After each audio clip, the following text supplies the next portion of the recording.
Role जलील साहेबांनी भेट घेतलेली आहे, काय चर्चा झालेली आहे दोघांच्या भेटीमध्ये? आता काय चर्चा असणार आहे? आता हा शेवटी सामाजिक राजकीय भेट झाल्याच्या नंतर आमची खूप दिवसांनी भेट झाली. हॉस्पिटल आले होते, पुन्हा एकदा साधक बाधक चर्चा राजकारणावर समाजकारणावर. आता सध्या मैदानच ती रेड असतो, जसं वारा असेल तसं सध्या सुरू असतं. झाली चर्चा. काय चर्चा साधक बाधक नेमकं सांगितलं तुम्ही सगळं खेळ सांगितला ना.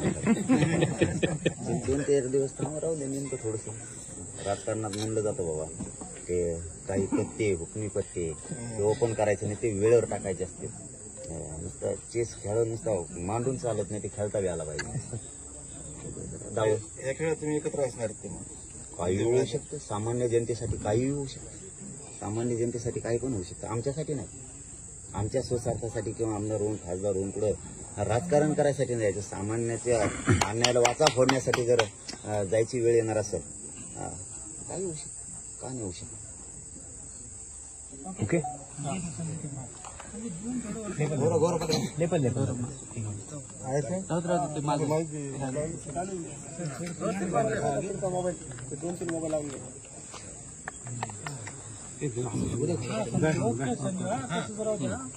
विधानसभा निवडणुकीचा तारखा जाहीर झालाय.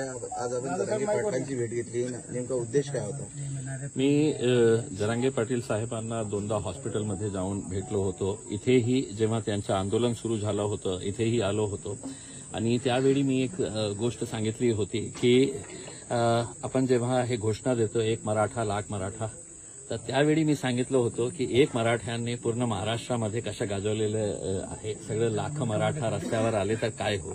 तर ते सत्य झालेलं आहे आणि मी जरांगे पाटील साहेबांचा सुरुवातीपासून फॅन आहे, या कारणाने की एक छोटासा गावाचा एक सामान्य माणूस आपल्या समाजाच्या हितासाठी जेव्हा त्याची प्रामाणिकता लोकांना कळतं तर सगळं समाज त्याचा मागे कसा येतो त्याचं एक ज्वलंत उदाहरण म्हणजे जरांगे पाटील साहेब आहे. आणि ते आपल्या भूमिकेवर ठाम आहे की कधीही त्यांनी आपली भूमिका बदललेली नाही आहे. ते आपल्या समाजासाठी लढत आहे. आज चांगली गोष्ट हे आहे की त्यांनी आम्हाला जेव्हा हे कळलं की सगळं आता निवडणूक जवळ आलेली आहे आणि जरांगे पाटील साहेबांचे आम्ही हे ऐकलं होतं की तेही निवडणूक लढणार आहे. त्यांचं म्हणजे त्यांच्या वतीने काही लोक निवडणूक लढणार आहे. तर त्या अनुषंगाने आणि आज जे समाजामध्ये जे चाललेलं आहे त्याच्या बाबतीत चर्चा करण्यासाठी आम्ही आलो होतो. चाय पीने के ऊपर चाय के ऊपर चर्चा करने के लिए चाय भी पिए, यहाँ पे बातचीत भी की है उसमें. अब आगे देखेंगे जो भी होगा. येत्या विधानसभेत जरांगे पाटील आणि तुम्ही एकत्र आम्हाला दिसणार आहात का? देखिए, जैसा अभी जरांगे साहब ने आपको बताया है कि कुछ दिनों के अंदर कुछ ना कुछ तो जो भी फैसला लेंगे, मैं अकेला अपने तौर के ऊपर मेरी पार्टी का फैसला नहीं कर सकता हूं. जरांगे पाटिल साहब की सबसे अच्छी बात यह है कि जब भी उन्होंने कोई फैसला लिया है अपने समाज के साथ चर्चा करके, समाज के जिम्मेदारों के साथ चर्चा करके उन्होंने फैसला लिया है. इसमें हमारी सिर्फ उम्मीद यही है, हमारी सिर्फ ख्वाहिश यही है कि आज महाराष्ट्र में जो राजनीतिक परिस्थिति है, जितने भी एस्टैब्लिश्ड पॉलिटिकल पार्टीज है या जो प्रस्थापित नेता लोग है, इनका लोगों का विश्वास इनके ऊपर से खत्म हो चुका है. तो जब तक आप नए चेहरे नहीं लेके आएंगे, लोगों का विश्वास जो है नए चेहरों के ऊपर होगा और लोगों को लगेगा कि नहीं भाई यही लोग बार बार चुनकर आ रहे हैं करके. आज भी राजनीति के अंदर देखिएगा, आज विधानसभा आज एमएलएस का ये हुआ है, एक बाप मंत्री रहता है, बेटे को आमदार बना दिया जाता है, मतलब बाकी और कोई नहीं है. ये घरानेशाही कहीं ना कहीं तो खत्म होनी ही चाहिए ना उसमें. तो आज अगर कोई ऐसी कोशिश की जा रही है तो हम उस कोशिश के अंदर पूरा साथ देंगे जरांगे पाटील साहब को. जरांगे पाटलांनी बुद्धिबळाचं उदाहरण दिलंय. तुम्ही एका बाजूने एकत्र आलात आणि पुढचा कोण आहे राजा जो तुम्हाला मारायचा आहे? मैं समझा नहीं. बुद्धिबळाच्या 2 सोंगट्या असतात, दोन्हीकडे राजा असतात. तुम्ही एकीकून झालात तर पुढचं टार्गेट कोण आहे? देखिए साहब, मैं ये समझ के चलता हूं कि यहाँ पर राजा की बात नहीं हो रही है, यहाँ पे प्रजा की बात हो रही है. जरांगे पाटिल साहब भी जितना भी आंदोलन कर रहे हैं वो उनके समाज के साथ जो नाइंसाफी हो रही है उसके लिए वो आवाज उठा रहे हैं, लड़ रहे हैं. हमें तो ये बात समझ में नहीं आती है. मैं विधानसभा के अंदर जब आमदार था उस वक्त एक भाषण किया था और मैंने मैंने ये बताया था कि अगर भाजपा तैयार है, शिवसेना तैयार है, कांग्रेस तैयार है, एनसीपी तैयार है, समाजवादी तैयार है, हम तैयार है, तो क्या वजह है कि इसके अंदर रुकावटें लाई जा रही है करके। देखिए, बोलना कुछ और करना कुछ, ये राजनीतिक पार्टियों के बड़े बड़े नेताओं की आदत बन चुकी थी।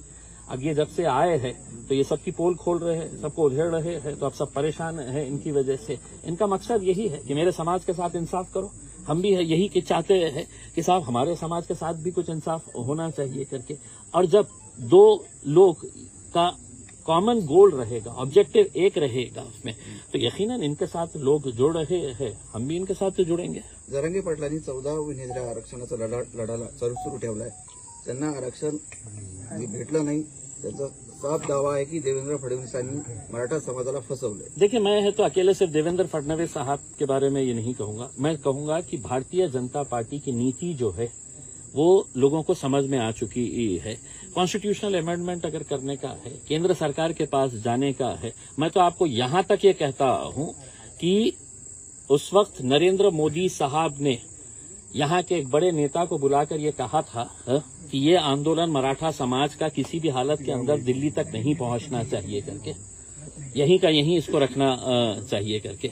तो उनकी नीति रही है ये, लेकिन अब वो एक्सपोज हो चुके हैं बहुत हद तक, जो है सबको समझ में आ रहा है कि इसके पीछे किसकी साजिश है, क्या षड्यंत्र रचे जा रहे हैं करके। कौन मैं तो आपको शुरुआत से ही कहा हूं ना, भारतीय जनता पार्टी और उनके जितने भी है नीचे से लेके ऊपर तक, ये सभी लोगों की साजिश है। आपका अलायंस हो सकता है? देखिए, मैंने है तो आप सीधे तरीके से पूछ रहे हैं, मैंने आपको हर चीज का जवाब दे चुका हूं।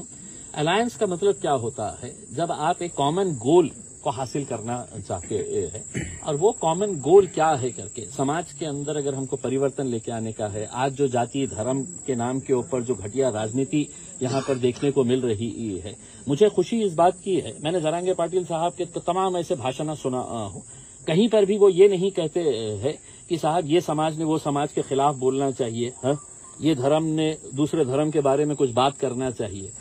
उनका एक गोल है, उनकी एक सोच है कि भैया हमको रहना सबको साथ में ही है करके। उसमें उन्होंने कितने उदाहरण अपने गांव के दिए हैं यहाँ पर कि उनके गांव के अंदर किस तरीके से अच्छा, लेकिन आज क्या वजह है कि महाराष्ट्र के अंदर जाति धर्म और मजहब की दीवारें खड़ी की जा रही है, उसको कहीं ना कहीं गिराना चाहिए। और वो कौन गिरा सकता है? जो एस्टेब्लिश लीडरशिप है, उनसे हमारी उम्मीदें खत्म हो चुकी है।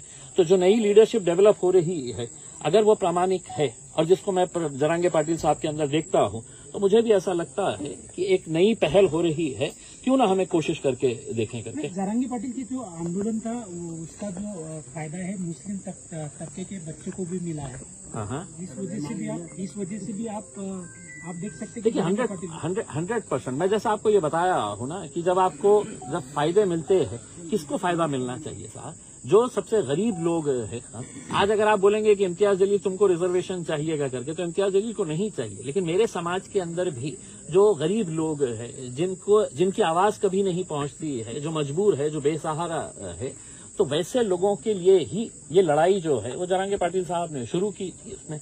और कभी भी मैंने आपको जैसा बताया, मैं दोबारा आपको दोहरा रहा हूं, अगर वो ये कहते कि साहब ने ये समाज बराबर नहीं है, मैं मेरे समाज के बारे में, उन्होंने हमेशा सभी समाज को साथ में लेने की बात की है। आज अगर इलेक्शन की बात हो रही है तो ऐसा नहीं है कि वो दूसरे समाजों को साथ में नहीं ले रहे हैं। सभी समाज के लोगों को अब समझना चाहिए, या तो उन बेईमानों का साथ दे, या एक नई पहल जो हो रही है तो उसका साथ दे करके अब जनता को तय करना है। जलील सर, याच्यामध्ये असं आहे की मनोज जरांगेचं सोशल इंजिनिअरिंगसाठी फार प्रयत्न चालू आहे, त्यामध्ये दलित, मुस्लिम, धनगर, मराठा.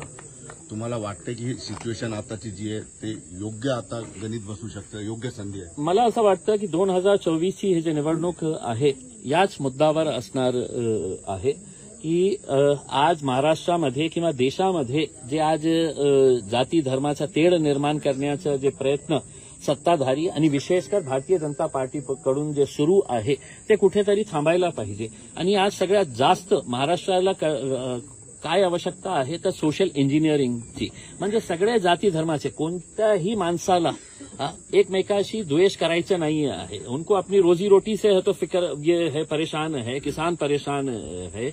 ऐसे हालात के अंदर कौन जाति धर्म के बारे में है तो सोचते रहेगा, अगर उनका पेट खाली ही है तो उसमें।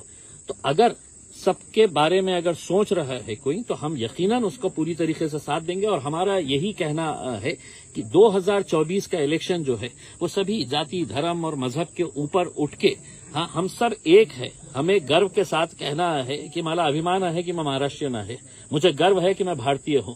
इस मुद्दे के ऊपर लड़ना चाहिए, वरना आपको तो लड़ाने के लिए बैठे हुए ही है सत्ताधारी जितने भी बैठे हैं। जरांगे पाटील आपल्या भाषणात नेहमी म्हणतात की मुसलमानांनी कुणाला घाबरायची गरज नाही, मुसलमानाचं कोणी काही वाकडं करू शकत नाही। देखिए, या यही वाक्याकडे कसं बघता? खरंच मुसलमानाकडे घाबरतं? मैं यही कहना चाह रहा हूं कि मैं आज अगर चौथी मर्तबा अगर जरांगे पाटिल साहब से मिलने के लिए आया हूं तो कहीं न कहीं मेरे दिल में भी उनके लिए एक आदर का स्थान बना है। और इसलिए आदर का स्थान बना है कि वो इंसानियत के लिए बात कर रहे हैं।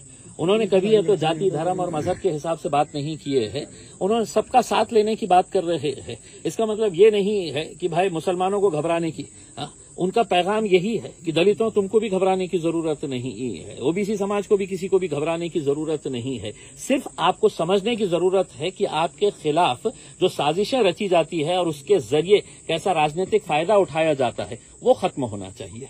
आपण राज्यामध्ये किती जागा लढवणार आहात? आता ते ठरलेलं नाही आहे। काही पत्रकार येत असेल तर तिकीट द्यायला तयार आहे मी।